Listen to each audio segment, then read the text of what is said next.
এখন আর তোমায় মনে পড়ে না। এখন ধীরে ধীরে তোমার সাথে কথা না বলার অভ্যেস হয়ে গেছে, ধীরে ধীরে তোমাকে মনে না করার অভ্যেস হয়ে গেছে। এখন আর আগের মতো আমার চোখ দুটো তোমায় খুঁজে বেরোয় না।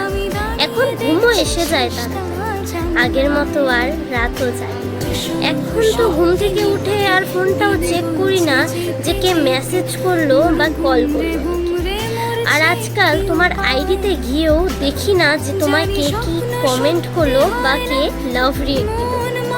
সত্যি কথা বলতে তোমার তরফ থেকে যেহেতু একটা সুতোর মতো কিঞ্চিত সম্পর্ক বাঁচিয়ে রাখোনি, তেমনি তোমার যাওয়ার পরে আমিও আর সম্পর্কটাকে বাঁচিয়ে রাখার চেষ্টা করব না বা করতে চাই না। তোমাকে ভুলতে পারি না সেটা আলাদা কথা, কিন্তু এখন তোমাকে মনে করতেও ইচ্ছে করে না।